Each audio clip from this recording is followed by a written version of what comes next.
Salutations tête de naze, c'est moi le chef et aujourd'hui, bon, ça commence à devenir un peu un format récurrent sur la chaîne, mais je vais encore faire mon pinailleur, je vais encore gueuler, je vais encore surfer sur du petit drama, parce que bon, moi j'étais là tranquillement, peinard, et j'ai reçu plein de messages sur Facebook, sur Twitter et tutti quanti, Instagram aussi, qui m'ont envoyé le lien d'une petite vidéo, même d'un petit article, hein, une petite vidéo de France Info Vidéo. Alors, l'intitulé, tu vas voir, tu vas rigoler, ça va être bien. Ça s'appelle Droma News et le sexisme dans les mangas. Alors, déjà, cet été, à l'époque de la Japan Expo, il y avait eu un article sur le sexisme dans les mangas. J'avais dit que j'en parlerais, mais j'avais un peu oublié. Donc là, je vais en parler un peu du sexisme dans les mangas via ces vidéos. Alors, ce que je vais faire un peu une vidéo réaction. Bon, ça va être un peu du lol, ça va être un petit peu rigolo drôle. Voilà, mais je vais essayer d'en tirer une vraie réflexion quand même à la fin, mais on va rigoler. On va quand même essayer de rigoler un peu. Voilà, c'est sur le sexisme dans les mangas. Déjà, première nouvelle, il y a du sexisme dans les mangas. J'ai envie de dire, allô, évidemment qu'il y a du sexisme dans les mangas, il y a du sexisme partout, il y a du sexisme dans les comics, il y a du sexisme dans les BD, il y a du sexisme dans le cinéma, il y a du sexisme dans les... Voilà, la question après à se poser par rapport à ce sexisme qui existe, est-ce qu'il existe pour revendiquer du sexisme, ou est-ce que en fait ce n'est que le reflet finalement de la société qui est sexy, je ne sais pas, la question est vaste, le sujet est complexe, mais voyons voir quel angle choisit de prendre cette petite vidéo d'environ 2 minutes, et on va essayer de commenter ça en rigolant, et puis en essayant d'en sortir une réflexion quand même, parce que c'est important. Donc j'ai envie de dire, c'est parti, je lance cette petite vidéo. Par contre, France Info, me strikez pas ma chaîne s'il vous plaît, parce que là ça a un but éducatif, un but informatif, donc faites pas chier, s'il vous plaît. Merci, vous serez bien aimable. Donc je lance. Merde, je lance. Aujourd'hui, je vais vous parler du sexisme dans le manga. Moi, je fais partie de cette génération. Oui, bon, forcément, fallait mettre Tortue Géniale. Fallait mettre, voilà, bon, cliché. Déjà cliché, bon, voilà, bah, je vais pas revenir là-dessus encore, hein, parce que j'en ai déjà parlé plusieurs fois sur la chaîne, hein. Mais le côté vieux pervers, c'est un archétype, et à aucun moment, c'est montré de manière positive. Le gag, c'est pas le fait que ça soit un pervers, c'est comment il se fait corriger chaque fois qu'il essaye de faire le pervers. À aucun moment c'est normalisé. Je veux dire, les gars qui sont les personnages comme ça sont systématiquement punis de leur comportement. Ce sont des marginaux. Ce n'est pas glorifié, ce n'est pas un bon comportement, bien évidemment. Mais bon, oui, c'est vrai que ça pourrait être perçu comme du sexisme. Voilà, le personnage est sexiste, c'est sûr, certain. Il est présenté comme tel. Ça ne veut pas dire pour autant que ça propage un message sexiste. Voilà, il faut faire le distinguo entre un personnage sexiste et une œuvre sexiste. Voilà, c'est le message global de l'œuvre qui compte. Là, quand je vois Tortue Géniale essayer de regarder la culotte d'une gamine de 16 ans, bah, je me dis que c'est un pervers, que c'est un vieux dégueulasse. Je me dis pas, c'est drôle. Je me dis pas, tiens, Bulma, quelle salope. Non, c'est pas ça que je me dis. Je me dis, il est complètement taré, c'est absurde de faire ça. Il est pas net, ce mec. C'est ça que je me dis. Mais c'est tellement absurde que c'est tourné en dérision. Mais tu te moques du pervers, tu te moques pas de la victime. Donc c'est pas sexiste. Enfin, c'est pas à but sexiste. C'est à but humoristique. Un personnage sexiste pour se moquer du personnage sexiste. Voilà, de la situation qui est absurde. Mais bon, on va continuer. Je suis à 30 secondes, je vais pas, même pas. C'est parti. Qui a grandi avec le On tadadam dessine pas très bien, en hein, déjà. lisant des mangas et en regardant des animés. Je me suis habituée à voir des nanas à poil partout, chez les éditeurs. Alors oui, c'est vrai, il y a beaucoup de filles dénudées dans les mangas, enfin dans les mangas, dans certains mangas. Pareil, c'est un gimmick, mais bon, ouais. En japonais, il y a cette pratique un peu cynique surnommée le fanservice. On fait une enquête auprès des lecteurs et s'ils trouvent une héroïne sexy, les éditeurs la montrent plus.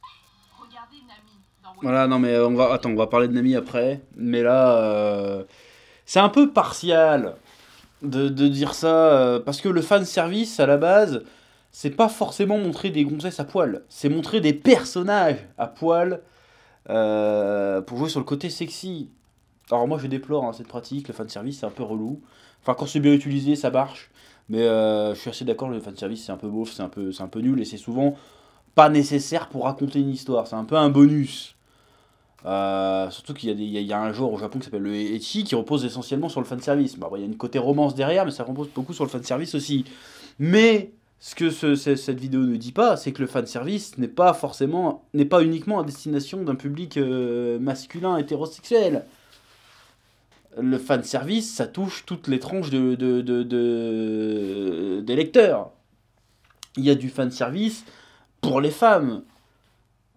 Voilà, au sein des mêmes mangas des fois, hein, je suis désolé, mais genre dans Fairy Tail, ils sont tous méga baraques, méga beaux gosses, les meufs sont tous super bonasses à moitié à poil les trois quarts du temps. Il y a du fanservice pour tous les goûts. Hein, parce que le but d'un manga populaire, c'est de taper dans le plus gros, de faire le plaisir au plus grand nombre. Donc il existe aussi un fanservice fait pour féminin. Genre, tu vois des mecs à poil, tu vois des mecs musclés en string, tu vois plein de trucs en fait. Donc le réduire le fanservice à c'est sexiste parce que ça montre des filles à poil, non.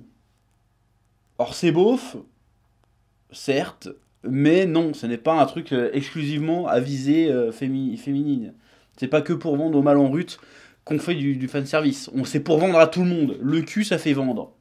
Que tu sois un homme, une femme, petit, grand, moyen, le cul, ça fait vendre. Donc le fanservice, c'est beaucoup plus large que ça. J'avais fait une vidéo sur le fanservice d'ailleurs. Le fanservice, ça touche toutes les strates de la population, tous les lecteurs. Donc dire que c'est à viser, que c'est sexiste le fanservice, bah j'ai envie de dire oui, mais dans ce cas-là, c'est sexiste dans les deux sens. Est-ce qu'on peut dire qu'il y a un sexisme envers les hommes? Bon, je pense pas vraiment. Donc on va pas dire ça, mais le sexy, c'est pas. Je pense pas que le fanservice a une portée sexiste en tant que tel, parce que, comme je viens de te le dire, je me répète un peu, mais je le dis, il y a du fanservice pour femmes. Donc, qui est peut-être même encore plus outrancier que le fanservice pour hommes. Hein, le fanservice de Shonen est quand même pas mal soft comparé au fanservice Boy Love, trucs comme ça. Hein, je trouve, personnellement. Mais après, bon, chacun a son seuil de tolérance. Bon, ouais, maintenant on va parler de Nami. Là, on va rigoler, je le sens. Au fil des épisodes, elle est juste passée d'un bonnet A Ah, à bonnet E. Même moi, quand j'étais sous pilule, c'était pas aussi spectaculaire. D'accord, bon, le passage sur l'autre qui était sous pilule, on s'en branle. Un petit peu le truc, c'est pourquoi ramène tout à elle, forcément. Bah, tu veux une expérience personnelle Voilà, t'as pas pris autant de nichons quand t'étais sous pilule, ben moi, voilà, hein, 10 ans sur charcuterie, j'ai pris 2-3 bonnets aussi, hein, j'ai envie de te dire, donc ça veut rien dire. Contre-exemple, et je suis même pas une gonzesse, et je prends pas de pilule non plus. Donc voilà, donc ton exemple, on s'en fout. Pourquoi tu me parles de toi? C'est pas drôle. C'est même gênant. On s'en bat les couilles de ton affaire de pilule. On s'en branle. Pourquoi tu me racontes ça quelque part? On s'en fout. C'est hors sujet. Donc, oui, alors, Nami. Le cas Nami, ouais, elle est souvent pris en exemple, ce cas Nami. Bon, je trouve ça dommage quand même de réduire le personnage de Nami. Ah, regardez, elle a des gros seins, c'est un personnage sexiste. Parce que bon, Nami, c'est quand même plus compliqué que ça. Nami, c'est quand même une météorologue de génie, une navigatrice de génie.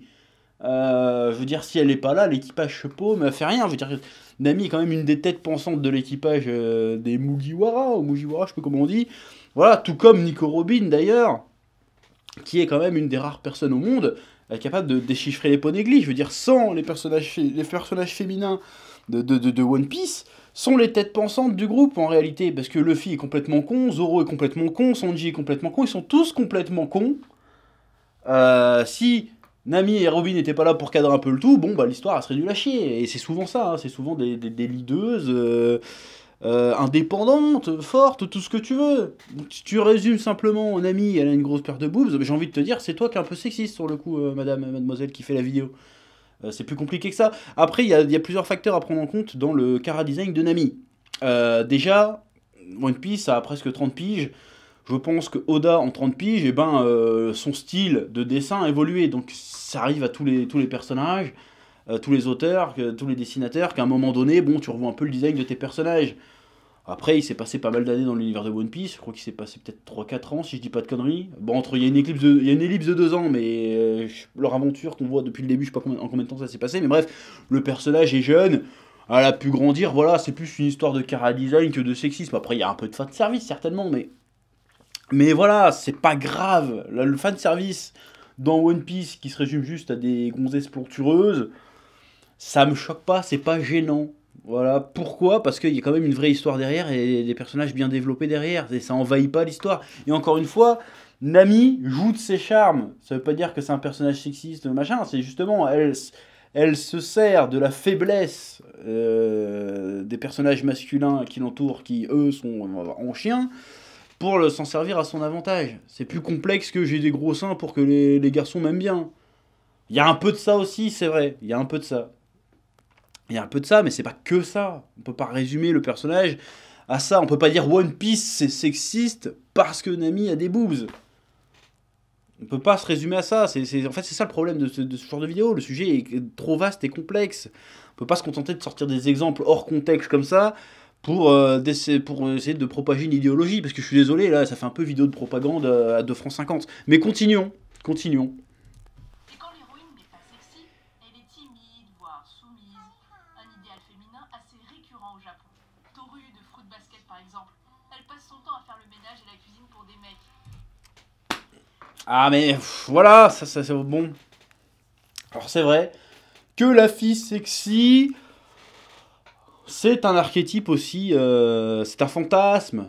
C'est un fantasme du public japonais, du public de manga en général. C'est vrai que la fille timide et la fille soumise sont aussi un cliché, un archétype, un fantasme d'une certaine partie du public japonais. Mais encore une fois, je suis en train de t'expliquer que le fanservice, si on parle de fanservice encore une fois, là-dedans, on reste dans le sujet, c'est fait pour taper le plus large possible. Donc souvent dans les mangas les plus populaires, t'auras forcément une meuf méga bonne, qui est méga bonne, t'auras la fille un peu plate, un peu timide, t'auras la fille un peu soumise, t'auras la fille un peu folle, t'auras l'intello, t'auras tout ce que tu veux, t'auras tous les archétypes possibles de genres de filles différents, pour que chacun, en tant que lecteur, puisse trouver sa petite waifu, sa petite amourette fictive.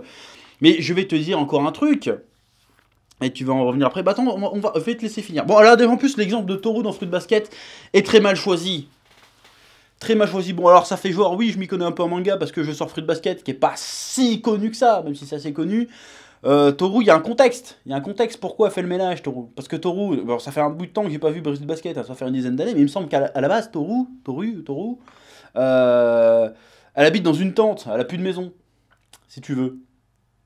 Et qu'est-ce qui se passe? C'est qu'un jour, elle croise un mec qui lui dit, bah viens habiter chez nous, on a de la place. Et elle arrive dans une famille de plus ou moins d'aristos. Et bon, elle est hébergée gratos, nourrice gratos, et puis bon, pour montrer un peu, en plus c'est des porcs, comme c'est que des mecs, donc voilà, donc là on a un cliché de mecs qui savent pas faire à bouffer ni faire le ménage. Elle arrive, elle fait bon, comme vous m'hébergez, ben je vais m'occuper un peu, je vais prendre soin de la maison un petit peu. Hein, voilà, comme je paye pas de loyer, je vais me rendre utile, je vais vous rendre service. Voilà, donc déjà c'est beaucoup moins glauque, on n'est plus dans ce rapport, voilà, elle est dominée, elle fait le ménage pour les hommes et machin, non. Elle contribue à sa façon, avec ses modestes moyens, au bien-être de la maison. Elle essaye de rembourser un peu sa dette. Voilà, il se trouve que c'est une fille, bon bah tant pis, c'est un peu le jeu. Donc tu dis que Toru n'est que bonne qu'à faire le ménage et la cuisine pour des mecs.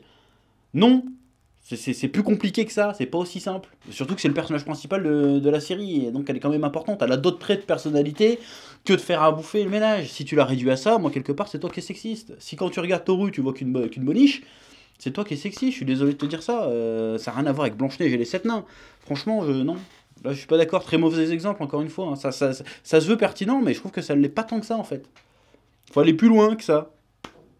Voilà, Fruit Basket, pour le coup, c'est un mauvais exemple. C'est un peu comme si tu voyais Toru, c'était une migrante, si tu veux. Elle est bonne. Elle est très bonne, celle-là. Voilà, elle arrive, bon, elle fait un peu le ménage pour aider, tu vois. Voilà, c'est en fait, là, dans le contexte de Fruit Basket, que Toru s'occupe de la maison, fasse le ménage et la cuisine pour ses bienfaiteurs, en fait, c'est plus un moyen pour elle de garder un peu un semblant de dignité, en montrant sa reconnaissance envers ses bienfaiteurs, en fait. Donc en fait, elle s'affirme plus en faisant ça qu'autre chose. Elle est absolument pas soumise. Donc voilà, faux, nul, zéro. C'est pas bon.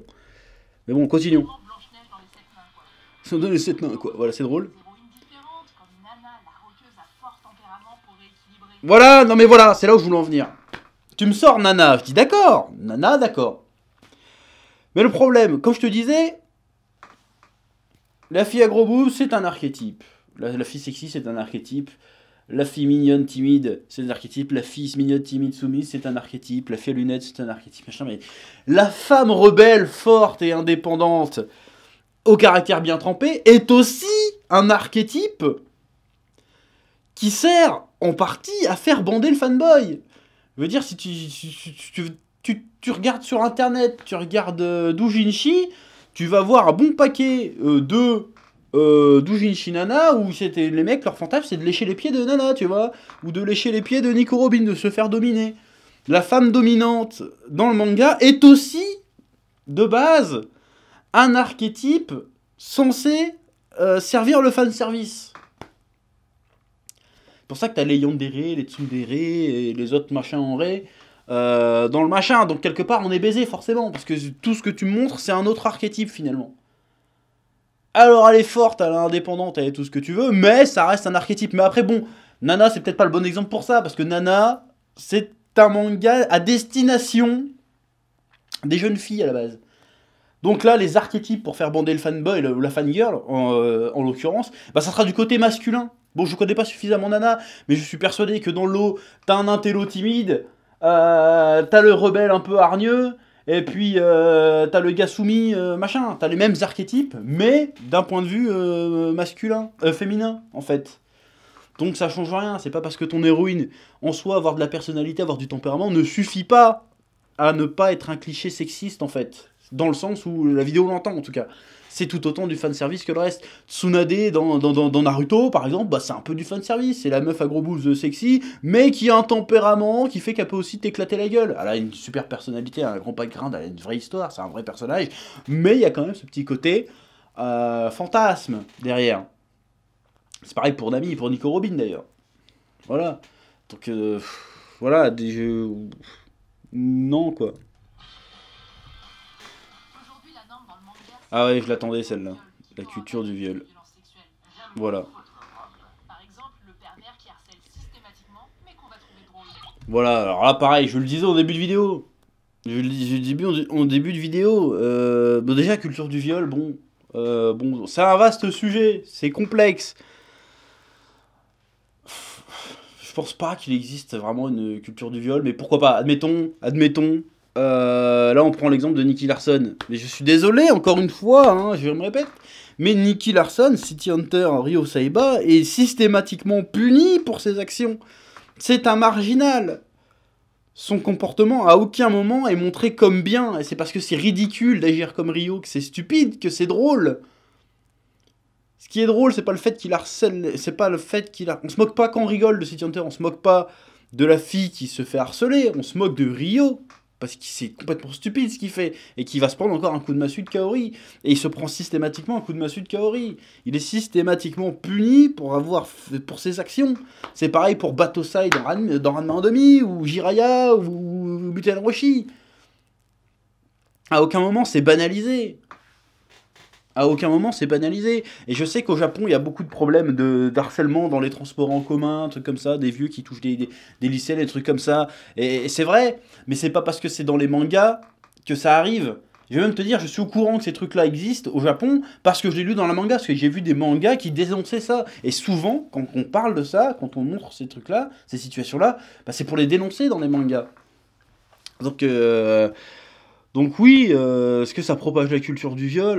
Non, je pense pas qu'un seul mec qui s'est fait choper pour viol, il dit bah j'ai vu ça dans City Hunter. Voilà, donc je comprends pas l'objectif du truc. Mais oui, le personnage a un comportement sexiste. Ça, comme je le disais au début, le personnage a clairement un comportement sexiste. Ryo Saiba a un comportement sexiste. Muten Roshi a un comportement sexiste. Mais ça veut pas dire que le manga... l'œuvre est sexiste pour autant. Vu qu'on ne valide à aucun moment son comportement, en réalité. Donc voilà. Mais ça peut être aussi des gamines qui sont sexualisées dès le collège. Il existe même un genre à part. Ça c'est vrai. Hentai, manga carrément porno. Les scènes de viol y sont récurrentes et elles peuvent être vraiment super trash. Oui, alors... je rote. Alors pour les gamines sexualisées à l'époque de 12 ans, ça pareil, je trouve ça scandaleux. Mais c'est une autre culture, c'est notre culture, mais bon, c'est vrai. Franchement, c'est vrai que ça, je trouve ça aberrant. Mais, encore une fois, c'est pour servir un archétype de fanservice, hein, c'est-à-dire la loli. Hein. Des fois, souvent, ils justifient ça en disant « Mais non, en fait, elle a pas 12 ans, elle en a 18, mais elle est pas très bien développée. » Voilà, l'excuse de merde. Bon, ouais, c'est vrai que là, c'est un peu, c'est un peu lourdingue, c'est un peu beauf. Bon, après, les hentai. Il y a beaucoup de scènes de viol dans les hentai, oui, mais enfin... Là, c'est pas le problème, c'est pas le hentai, c'est la pornographie en général à ce moment-là. Voilà. Pourquoi il y a du viol dans les hentai? Bah parce que bah c'est con à dire, hein, c'est triste à dire, mais ça fait partie des fantasmes récurrents des gens.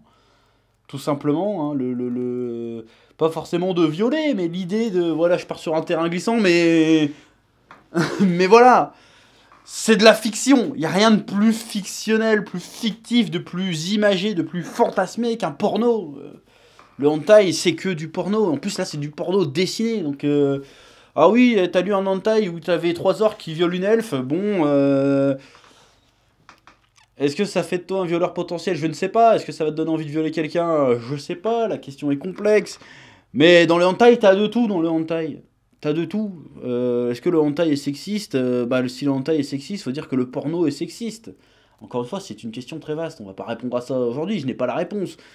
Mais bon, si tu commences à tailler le hentai, et puis voilà. Puis dans le hentai, il y a plusieurs sous-catégories. Le hentai n'est pas qu'à destination des femmes. Il y a du hentai pour femmes aussi, c'est-à-dire des hommes, pardon. Je veux dire, il n'y a pas que il y a pas que les femmes qui sont objectifiées dans le hentai. Dans le hentai, il y a plein de strates. Il y a le yaoi, je sais pas comment on dit. Voilà, c'est des relations homosexuelles. Et là, pareil, il y a cette relation de dominant à dominé. Il y a énormément de viol dans le yaoi aussi. Et pourtant, c'est pas à destination des hommes, c'est à destination des femmes. Pourquoi? Parce qu'il y a certainement ce fantasme du oh là là, il est fragile, et l'autre il est très fort, alors il le domine, mais après il aime bien en fait. Voilà, je pense que les hentai, le porno en général, c'est tordu parce que les gens sont tordus, tout simplement. Voilà, est-ce que c'est forcément uniquement sexiste, vu qu'il existe la même chose de l'autre côté, et qui est certainement consommé en plus grande abondance d'ailleurs, parce que le boys love et le yaoi, même en France, ça se vend de plus en plus. Dans le monde, ça se vend de plus en plus, ça cartonne de plus en plus. Tu te balades dans une convention, il y a des stands entiers de rayonnage de boys love et de yaoi. Alors le boys love et le yaoi, en fait, c'est quasiment la même chose, hein, sauf que dans un cas, tu dessines pas les bits. C'est plus ou moins ça. Comment je le sais? Bah parce que c'est mon boulot, donc j'en ai lu quelques-uns quand même. Je me souviens pas des titres par contre, mais enfin j'ai feuilleté vite fait. Bon, voilà. C'est tout. C'est exactement les mêmes choses en fait. Donc est-ce que à partir du moment où ça existe des deux côtés, est-ce que c'est toujours considéré comme étant sexiste? Voilà, la question est complexe. Encore une fois, je ne sais pas. Mais bon, quitte à parler du hentai, autant en parler en entièrement. Entièrement. Voilà. Parce qu'à partir du moment où même les femmes fantasment sur des mecs qui se font violer, je dis pas que c'est bien, hein, je trouve ça tordu, hein, je suis d'accord. Mais bon, sexiste, pas sexiste, je ne sais pas. Je me pose la question. Où ça veut en venir? Pornographie dans les mangas. Mais les éditeurs ont râlé parce que ça nuisait à leur liberté d'expression. Selon Christine Lévy, Oui, parce que l'ONU, en fait... Alors, je suis pas trop au courant de cette histoire, mais bon, c'est parce que l'ONU, elle a rien à interdire au Japon, ta gueule. Je veux dire, c'est tout. C'est surtout pour ça, je pense. Hein. D'où l'ONU, elle interdit des trucs au Japon. Ferme ta gueule. D'ailleurs, le gouvernement japonais a déjà fait des lois contre la pédopornographie, il me semble. Donc oui, mais là je suis d'accord, là c'est de la merde. Mais ça veut pas dire que c'est dans tous les mangas, c'est dans des mangas très très spécifiques. Hein. C'est dans un genre de hentai qu'on appelle ça s'appelle le lolicon, le lolicon. C'est un truc très spécifique. C'est une micro-goutte dans tout ce que le manga a à offrir. Donc voilà. C'est sexiste parce qu'il y a du lolicon? Non, parce qu'à ce moment-là, non. Voilà, faut pas généraliser comme ça. C'est un peu, il y a du sexisme. Est-ce que c'est sexisme le lolicon? Je sais pas. Est-ce que c'est tordu? Oui, parce qu'il y a parce qu'encore une fois, on parle de lolicon, mais il y a aussi le penchant inverse du lolicon. Il y a le shotacon. Où là, c'est pas des petits garçons, c'est pas des petites filles qui couchent avec des vieux monsieur, c'est des femmes mûres qui couchent avec des petits garçons. Un genre qui cartonne aussi. Après, qui lit ça, je ne sais pas. Mais quand même, les deux penchants existent. Donc à partir du moment où on est, comment dire, paritaire dans la saloperie et dans le vice, est-ce qu'on parle encore de sexisme? C'est ça ma question en fait. Je ne sais pas, hein, peut-être. Je n'ai pas la réponse, mais je pose la question. Si à un du moment t'as un truc vicieux qui existe pour les femmes et un truc vicieux tout aussi, même le veau de déglinguité de la tête qui existe, est-ce qu'on a encore du sexiste? Est-ce qu'on serait pas à armes égales dans la saloperie à un moment donné? Je pose la question. Je pose la question. maîtresse de conférence à l'université de Bordeaux-Montaigne, Moi j'ai vu Christine Lévy, apparemment c'est une spécialiste du féminisme au Japon, si j'ai bien compris. J'ai regardé vite fait ce que c'était. Oui, donc le mouvement MeToo n'a pas trop pris au Japon. Donc c'est pour ça que les mangas sont sexistes, parce que MeToo n'a pas été pris au Japon. On veut dire là, ça fait un peu, oh, ces arriérés de japonais qui n'ont pas dénoncé, qui n'ont pas balancé leur porc. Oh là là. Voilà, mais j'aimerais bien savoir en quoi c'est pertinent par rapport au... Je comprends pas en fait la logique du truc, mais vas-y. C'est vrai, le pays se classe 114e sur 144 en termes de parité homme-femme, selon le dernier rapport du Forum économique mondial. D'accord. Aïe, ça fait mal. Bon, d'accord, ok. Nous avons des informations qu'on nous balance comme ça. Et à la fin de cette vidéo, j'ai demandé c'était quoi le message, c'était quoi le but de la vidéo. Parce que ça commence par nous parler de manga, puis ça nous parle de parité homme-femme à la fin. J'essaye de comprendre le cheminement. Je ne comprends pas en fait le lien entre les deux. Est-ce que c'est pour nous dire que il y a du sexisme dans le manga, donc, parce qu'il y a du sexisme dans le manga, le Japon est un pays où il y a une très faible parité homme-femme. À ce moment-là, je trouverais ça bidon. Parce que bon, on n'a pas attendu l'invention du manga et de la bande dessinée pour oppresser les femmes, j'ai envie de te dire. Soit t'es en train de me dire qu'il y a du sexisme dans le manga parce que la société japonaise est sexiste elle-même. Là, ça serait déjà plus intéressant. On pourrait discuter. Est-ce que la bande dessinée, finalement, n'est pas... Peu importe le support, hein, mais peu importe le genre, la fiction n'est pas le reflet de la société. Est-ce que finalement, il n'y a pas du sexisme, de la violence, du racisme, tout ce que tu veux, dans les fictions, parce que le monde contient tout ça? Et ben moi, je serais d'accord avec toi. C'est oui, mais est-ce que pour autant, parce que les œuvres montrent le sexisme, montrent le racisme, montrent la violence, est-ce que pour autant ces œuvres font l'apologie du viol, du sexisme et de la violence, du racisme, de tout ce que tu veux? C'est ça qu'il faut se poser comme question à ce moment-là. Et là, on pourra discuter, mais là, je dirais que non. Moi, je suis d'accord sur le postulat de départ, si tu veux. C'est que les œuvres de fiction contiennent du sexisme, de la violence, machin, parce que le monde est violent. Et donc, on en parle dans nos œuvres quand on écrit un truc, forcément. Alors, est-ce que en parler, le montrer, c'est le glorifier ou c'est le dénoncer? Moi, je pense que la plupart du temps, dans les mangas que j'ai lus, c'était pour le dénoncer. La plupart des mangas qui fonctionnent aujourd'hui ont des messages vachement positifs. La camaraderie, l'amitié, l'amour, les différences, tout ça. Donc voilà, est-ce que, comme je disais tout à l'heure, One Piece c'est sexiste? C'est pas sexiste pour un sou, One Piece, c'est hyper woke, comme on dit, One Piece. C'est des messages vachement positifs, et la plupart des mangas qui cartonnent aussi ont ces messages positifs. Donc c'est quoi l'intérêt de dire qu'il y a du sexisme dans les mangas? C'est quoi le but? Est-ce que ça veut dire qu'il faut plus lire de mangas? Est-ce qu'il faut arrêter de mettre du sexisme dans les mangas? Parce que moi je suis partisan du... il faut qu'on ait le droit d'écrire des mondes, comment dire, des sociétés, de décrire dans des univers qu'on écrit, qu'on machin. Il faut qu'on ait le droit de montrer des sociétés dysfonctionnelles, des personnages dysfonctionnels qui ont des défauts. Sinon, tu ne racontes rien. Parce que le but d'une histoire, surtout dans les mangas genre shonen, le but c'est qu'au point de départ et à l'arrivée, entre le point de départ et l'arrivée, t'es évolué, t'es progressé. À la fois physiquement, mentalement, dans ta vie, tout ce que tu veux. Donc si tu pars avec des personnages parfaits dès le départ, qui n'ont aucun défaut, alors tu peux avoir des défauts sans être sexiste, raciste ou violent ou misogyne ou tout ce que tu veux, mais t'as forcément des défauts. Et ça fait partie des défauts humains, ça fait partie des travers humains, tous ces trucs-là. Donc si tu peux pas les mettre dans tes histoires, qu'est-ce que tu vas raconter au bout d'un moment? Qu'est-ce que tu vas raconter? Donc il faut que les personnages aient le droit d'être sexistes. Il faut que Ryo Saiba ait le droit d'exister. Il faut que des personnages comme Ryo Saiba aient le droit d'exister. Et pour qu'on leur dise, arrêtez de faire ça, c'est pas bien. Il faut que ces personnages existent. Et c'est ce qui se passe dans City Hunter. À aucun moment on dit que c'est bien ce qu'il fait Ryo. Ou dans Dragon Ball, ou dans Naruto, ou même dans One Piece, tout ce que tu veux. Sanji, à aucun moment on dit que c'est un mec romantique. C'est un pervers. On le dit tout le temps, c'est un obsédé. C'est pas bien qu'il fasse des trucs comme ça. Mais pour que le message, parce que si les mangas propagent vraiment des messages, je pense pas qu'ils propagent la culture du viol, contrairement à ce que vous me dites, je pense même que c'est le meilleur moyen pour la combattre en réalité.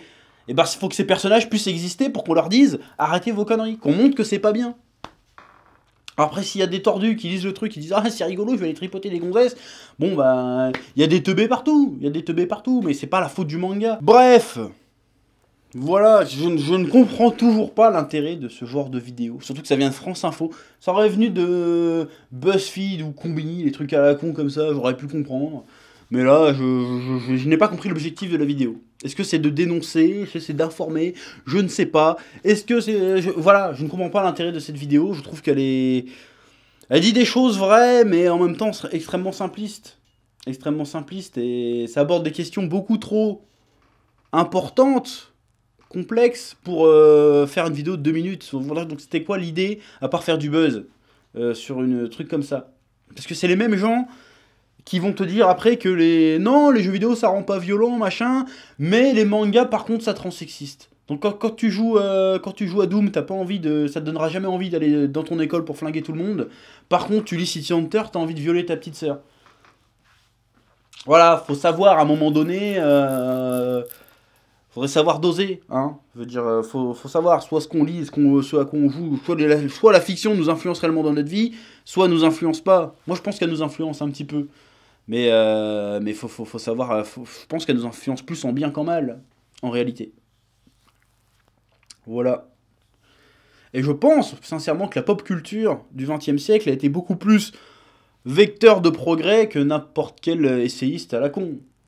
Voilà, hein, je pense. Mais bon, c'est un autre sujet. Je pense que cette vidéo est suffisamment longue. Je vous dis à bientôt. N'oubliez pas de soutenir la chaîne sur Utip, comme d'habitude, de vous abonner, de commenter, dire ce que vous avez pensé. Alors évidemment, j'invite pas au harcèlement de France Info ou quoi que ce soit. Hein, j'invite à la discussion. Discutons, parlons-en. Pourquoi pas? Hein? Puis c'est tout. Et surtout, c'est quoi l'intérêt? Sur ce, à bientôt pour de nouvelles aventures. Ouais. Eh oh, tu vas pas te barrer comme ça, hein? Tu vas laisser un pouce bleu? Un petit pouce bleu, hein? Puis tu regardes aussi les autres vidéos? Parce que voilà, tu t'abonnes? Ouais?